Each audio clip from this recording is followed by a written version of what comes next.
Hi everyone, it's Tom from Source Distribution. Hope you're doing well. Thank you for joining us for another training session. This time it's on the PWM Malevolent. Now the Malevolent is a very unique semi-modular analog synthesizer that has a very unique tone and some very peculiar little quirks that I'm going to explain to you. One of the main driving forces behind doing this particular training video is that some of the people I've spoke to in stores have expressed a little bit of confusion when approaching this synthesizer. So whilst it may seem like a diminutive small package, this is in fact a very capable and very powerful synthesizer that does have a few gotchas along the way. So I'm going to explain those and again give you some of the tips and tricks that you need to sell this to your customers. So what is Malevolent then? Well, it's a semi-modular analog synthesizer that was co-designed by Future Sound Systems. Now, if you're aware of Future Sound Systems, they're a Bristol-based synthesizer manufacturer that make all kinds of modular, semi-modular, and very unique, interesting designs ranging from really gnarly VCAs to complex oscillators, and also semi-modular synths. One in particular comes to mind. It's the Brunswick that they developed. The reason I mention that is because the Malevolent started its life as effectively two Brunswicks, and that's what the core is of this synthesizer effectively, is two Brunswick synthesizers with some more mod cons and a keyboard strapped to it. So Malevolent has an all analog signal path. So what that means is there's no digital processing inside this synth at all. So all of its sound generation is totally analog, giving you the purest, fattest, gnarliest tones you can possibly imagine. I mentioned that it's semi-modular, and by that I mean yes, it does have a normalized signal path, and we'll get on to explaining that in a moment, but you can also see these outlines around each of the modules. Now, each of these modules can be used independently. So if you do have an existing modular synthesizer or another semi-modular synthesizer that you wish to integrate, maybe this filter or this mixer or this oscillator, and remove it from the signal path of this synth, you can totally do that. I mentioned that the synth has a few quirks and a few unique things under the hood, one of which is wave shaping oscillators. Very, very cool. We'll get on to explaining those. It also has a very unique gain structure, so you have levels for each of the oscillators, and you also have a drive. Now, running the oscillators into the mixer section and then into the filter will give you pre-filter drive, but then you can also drive the synth afterwards. This drive is an OTA-based overdrive, and it gives a lot of interesting character and saturation. The filter in Malevolent is very unique as well. It is a 12 decibel Salon-key multi-mode filter. So the way you access the different modes is you patch your sounds into here, and I'll show you an example of that in a moment. It also has very robust MIDI to CV conversion, and by that I mean you can run USB MIDI or standard MIDI into here, and those signals will be translated to analog CV, gate and velocity information, which you can patch into the synth or out into other areas. So if you're looking for a MIDI to CV converter, this is a very good option. And plus, you get a whole synth with it as well. One of the other unique features of the Malevolent, which is a very niche use case, but it's still worth mentioning, is removable end cheeks. Now, for those of you that have had this in store, I'm sure this has been a gotcha when you get it out of the box and the end cheeks aren't attached. Well, they're magnetic. I'm not going to remove them for this shot because I've got it nice and centered.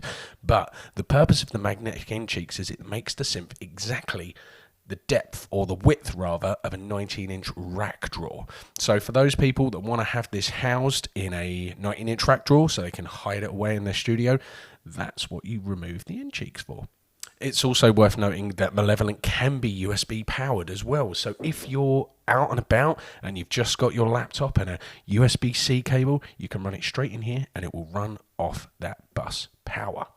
So Malevolent then, let's go for a generalistic overview first and then I'll take you through some of the sounds. It's a 32 key mini key keyboard. Now these are mini keys, but they feel absolutely fantastic. Malevolent also has 38 3.5mm Eurorack compatible patch points. So that means should you have an existing modular synthesizer or another semi-modular synthesizer and you want to use some of these modules, you can totally patch them out and they will work seamlessly with no conversion required. So let's get on to demonstrating the Malevolent, shall we? And I'll take you through left to right so you understand all of the architecture that's available in this synth. So the best place to start is probably at the oscillators. Now, the first two gotchas that you're going to experience with this synth when you want to demonstrate it in store. The first one is you must make sure that waveforms are selected on either oscillator. So gotcha number one. If no waveforms are selected with these buttons, it will not make any sound. So I'm going to select the sawtooth, I'm going to turn it up, and I'm going to press a key. And we got a sound. Now the second gotcha, and this gets a lot of people. See this pot here, which is called AM1? That is the amplitude modulation for the VCA. Now, if I don't have that turned up, you can't hear anything. So you have to turn up that amplitude modulation for it to make some noise. Now those are the two gotchas. Make sure a waveform's selected and make sure that amplitude modulation's up, because that has caught out many people in the past. So I mentioned two oscillators with wave shaping. Well, what's wave shaping? Well, I'll show you. Here I have oscillator 1 turned up, going into the filter, everything else bypassed, and I'm going to show you what these shape mods and this shape pot does. So, that's a sawtooth. That sounds like it's getting PWM'd. Well, that would be an accurate description. What the shape mod is, it allows you to kind of pulse width modulate any of the waveforms. Now you don't have to select just one waveform. You can have this saw and a triangle. So this is what a pulse width modulated saw and triangle sounds like together. Quite cool, eh? Well, obviously, shape modulation of a square, that'll give you PWM. But you can mix these. So I've just mixed a saw and a square. You get the idea. Now you may have noticed these green legends underneath some of the patch points. Now these are the normalized modulation connections. So if I now turn up the shape modulation control under shape mod, you can see it's normalized to LFO triangle. So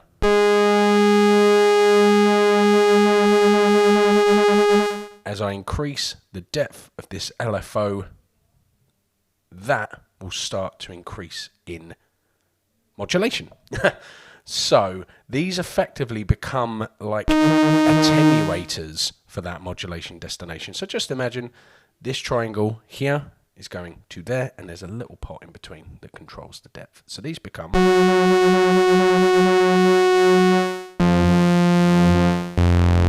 attenuators for those controls. So watch out for that, because that is repeated across the synth an awful lot. So wave shaping, very, very cool. That, see, I didn't have the waveform selected. Gotcha. This means that you can pulse width modulate almost any waveform. So the other things to note on the oscillator themselves are dedicated frequency modulation inputs. So you notice again, green legend, there's envelope 1. So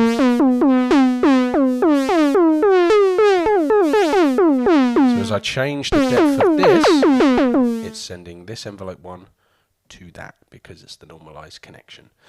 Now I can also break that connection if I wish. So if I take one of these patch cables and just take the triangle output from oscillator 2 into the FM1 input, that green connection is now broken. So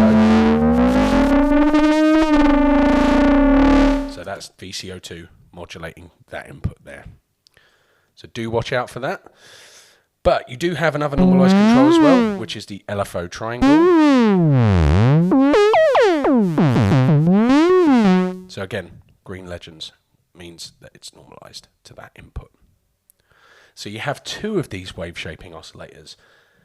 And I mentioned that Malevolent has a very unique gain structure, so you have to be very cautious to not overdrive it. But because the oscillators are wave shaping, you can do quite a lot of interesting kind of Reese kind of bassy sort of sounds. So you can get two saws to kind of pulse width modulate against each other. So I'll show you an example of that. Let me come up a little bit. And I'll just bring in that shape mod.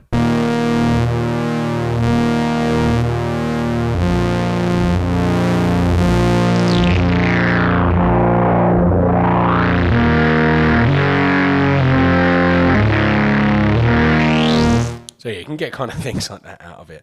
But yeah, careful use of the gain structure. So I'll bring in the triangle wave quickly, just to show you. I'll turn that shape mod down as well. So if I bring that back and that one back, see, it becomes a lot cleaner, and then it goes into overdrive. Yeah, so you just have to be careful with that. Now, personally, I crank everything to 11 on this and just let it go wild. But should you have a customer that's looking for something a bit more subtle, perhaps kind of sound-wise, because this does do screamy really, really well, and to get those more subtle tones does require a tiny teeny bit of work. But yeah, subtle use of the gain controls, or the level controls rather, will allow you to get to those cleaner sounds, no problem. So you have two oscillators with wave shaping and normalized controls. You can actually, as I showed you, use the triangle, for example, or any of these individual outs to modulate the other oscillator. So if I just take that out of the mix and then turn. So I'm now frequency modulating this oscillator with this one. But what if I don't want this to track the keyboard? Well, those of you that are well informed will know what I'm going to do here, but for those that are not, dummy jack cable, don't plug it into anything, and now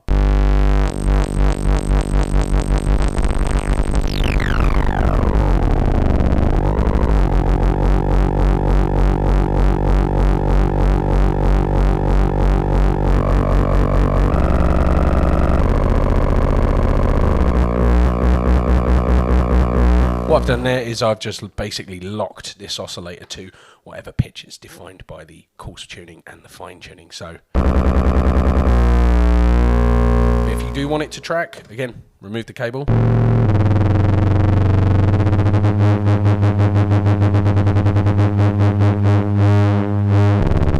And there you go, it'll track absolutely fine. So dummy patch cables are your friend for frequency modulation patches, especially if you're going to FM the filter.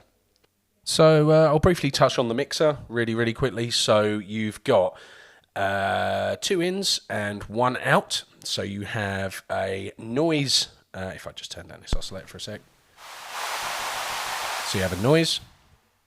The aux level is where you can bring in external sources. So I tend to use a Moog Mavis fairly extensively with this synth. They blend really well together. And you can bring in external sources. And again, there's quite a bit of headroom on this input, so you can easily apply a little bit of tasteful saturation to that input if you want to. And then you've also got this mix out. So the mix out is actually, if you remember, normalized, because it's on the legend here, is normalized to the low pass input. So imagine that's the connection. Instead of having to have that cable, it's just done behind the scenes. So whatever I bring, just turn that reverb off. So whatever I bring in is going to automatically go through low pass filter. But what if I want to access the other filter modes? Well, it's quite easy really. You either plug them in like this. Now I'm going into the bandpass. So what I've done there is gone out of the mixer output into the bandpass input. So now anything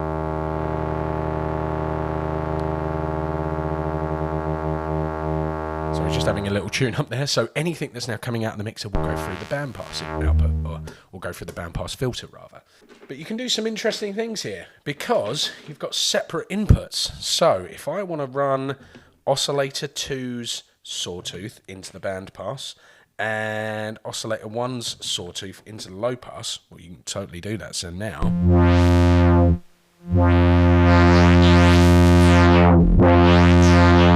which gives you some very different tonality. Now let's just take oscillator 2 into the high pass, and what that will do is make it low pass this side, high pass that side, in theory. Pretty cool, eh? And then you can build on that even more. So let's just take another jack cable. I'm going to go out of the triangle output of oscillator 1.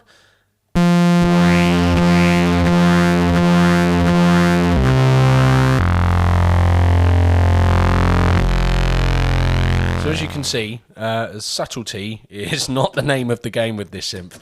That's the main thing with the Malevolent. It's very, very, very aggressive. And like I said earlier, it takes a little bit of skill to get those kind of more subtle tones out of it.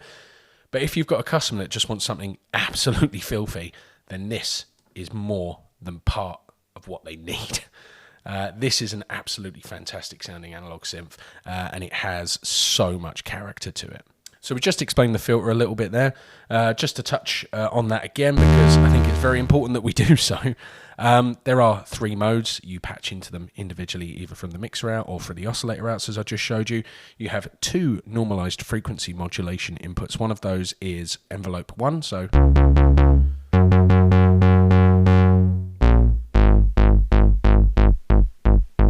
there you go. Envelope 1 is normalized to that control, and then the triangle LFO. So if I begin to turn it up, you can see that's affecting that. So yeah, but again, you can totally reroute those should you wish to. So one of my favorite things to do is to actually use the triangle outputs to the oscillator to modulate the FM2, and then use another triangle output to frequency modulate another oscillator. It creates very brash and harsh sounds. It's really cool. So now I've explained the filter, I'm just going to explain this right-hand cluster very, very quickly. So this is where you have the envelope access. So you have 2 gate inputs, which are currently normalized to the key gate. So you can see when I'm pressing the key, the envelope lights turn on, 1 and 2. But you can totally reroute that. So if you wanted to use a third-party sequencer, something like the Eventide Misha perhaps, you can run your gate inputs into there, and then your 1 volt per octaves into there, and totally sequence this with an external thing. That said, you can also gate the envelopes as you'd expect and take their outputs here. So if you just want to use these envelopes and not use the rest of the architecture, you can totally do that. Let's just talk about the VCA for a second as well, because that's a very unique part of the synth. So you have 2 amplitude modulation inputs, as I mentioned earlier. The first gotcha is the AM1, which is the envelope 2 normalized position. You have to turn that up to get a sound. The next one is the LFO triangle, which you'll see is a reoccurring theme on this synth.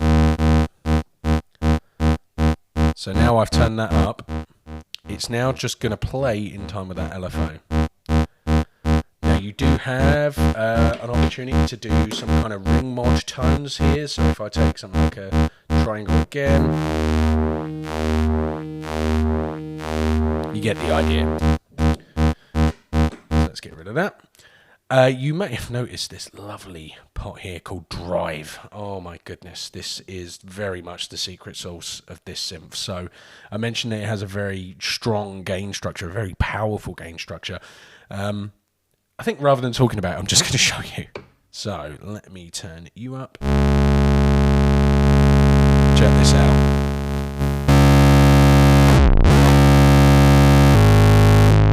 Drive, drive, no drive, drive.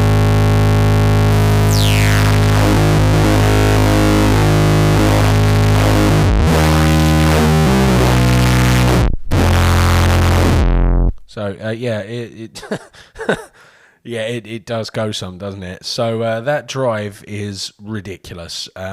Used sparingly, you can create very subtle, warm overtones.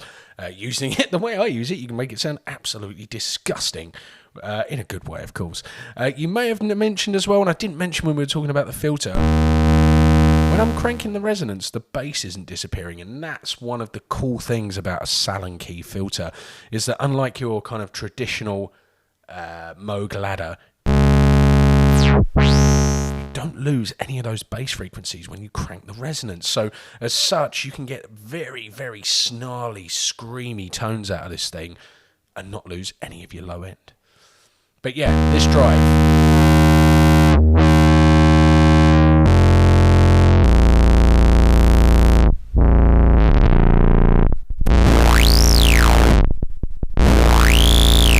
yeah, it's just disgusting, isn't it? Yeah, I love this thing. Such a cool little synth. But you also would have noticed the drone switch. This is something I use quite a lot.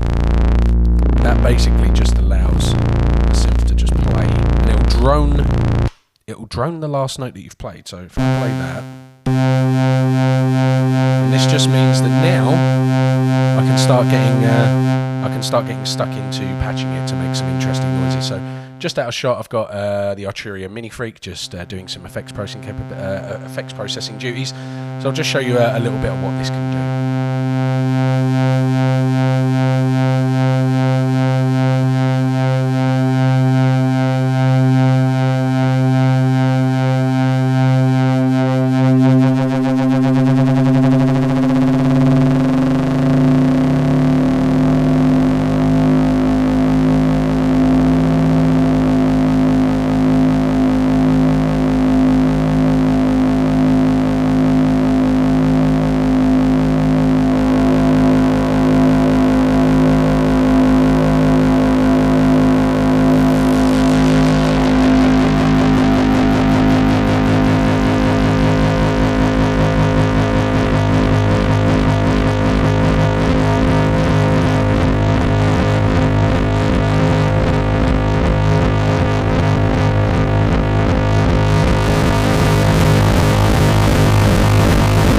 Filthy, eh?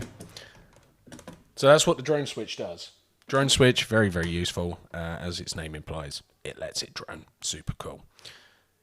So let's talk about this left-hand cluster real quick. So over here you have a keys module, and this is a monophonic MIDI to CV converter. So I mentioned that this will convert incoming USB MIDI or 5-pin MIDI into control voltages, and yeah, it does do that, and it does it with ridiculous accuracy as well.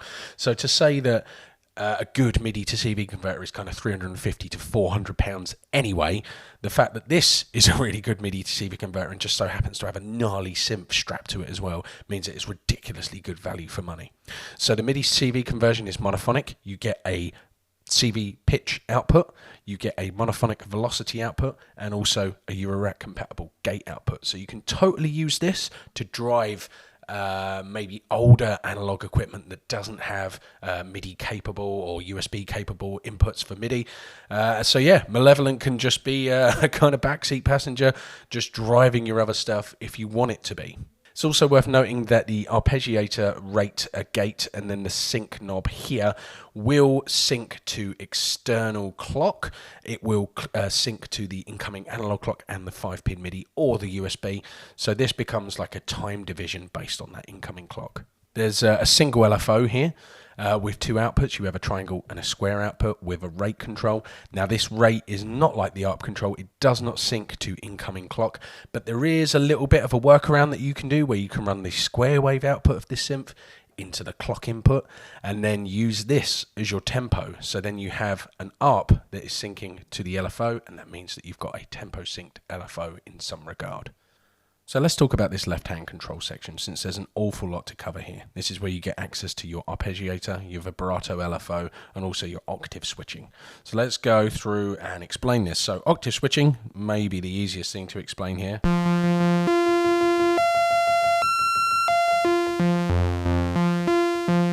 As you'd expect, this is where you have your octave switching. So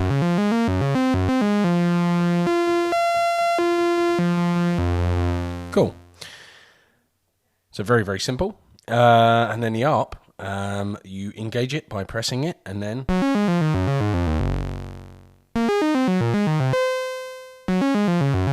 and the speed is controlled by this knob. So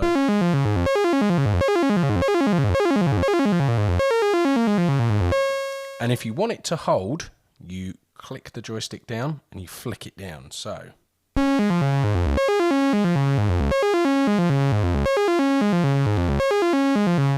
So click and flick, and that activates hold. You can also do that.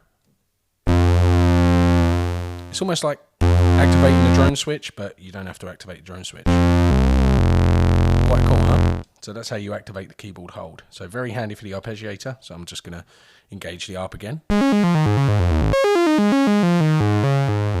something a bit slower and a bit more effects, maybe. Let's have a look.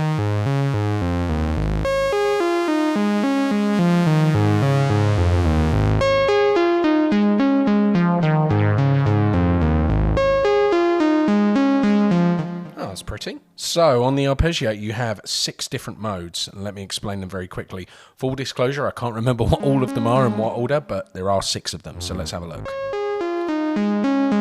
You select the different ARP modes by holding the arpeggiator and flicking the joystick in in one of 6 directions. So that's ARP type 1.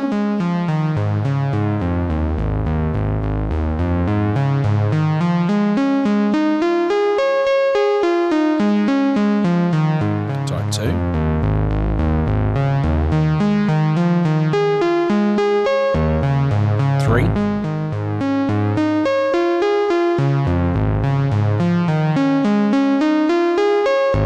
And this is the final one. Now you can change the octaves of which the ARP is addressing, so let me show you how you do that. Very simple. Hold the ARP key and then click the octave switching.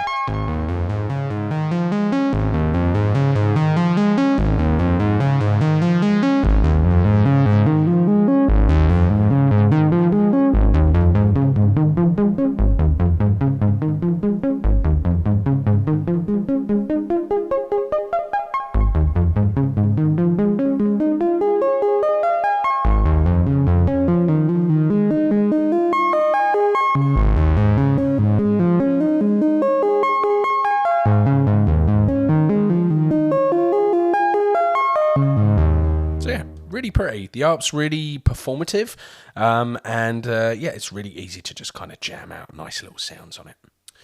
The other function that the left-hand control cluster has is vibrato. So if I take that hold off a second, get a key, actually turn the volume up rather. So do you see that?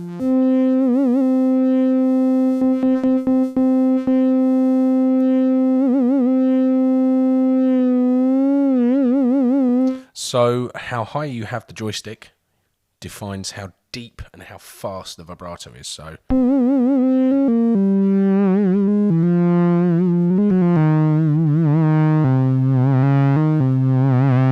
just put this on so you can hear it better.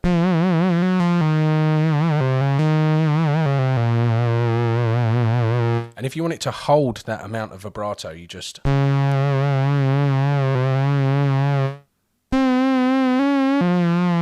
and see it's kept that amount of vibrato in the memory, so I can now use, because when the vibrato's on you don't get any pitch bend, so it's almost like 2 modes for that joystick. Now the third mode, when it's in the pitch bend mode, is this sort of interesting take on glide. So if you kind of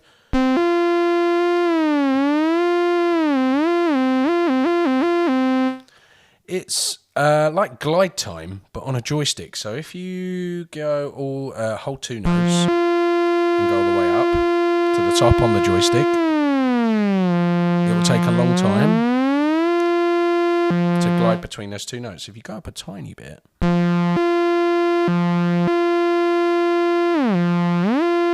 you see how the glide time's changing? So very interesting take on glide. It makes it very performative and very unique. I can't really think of anything else that addresses glide on a kind of performance controller. There's obviously synths that have it, the glide time on a pot, for example, but nothing that has it on a joystick. And that's kind of it for Malevolent, to be honest. I mean, you've heard how aggressive and how powerful this thing can sound. And I've also mentioned how you need to approach it, the gain structure, and how you need to address each of the inputs, and a few little key tips and tricks here and there. Really, experimentation is the key, but if you want to get someone to a sound really, really quickly, I'm just going to show you how you would normalize the synth. So if you have a customer in store, the things you want to watch out for are these, on the oscillators, are the envelope depths, well, the FM depths anyway. Also on the 2 gotchas that I mentioned, you have to make sure that a wave is engaged. Best sound to start with is a sawtooth, kind of rich and buzzy.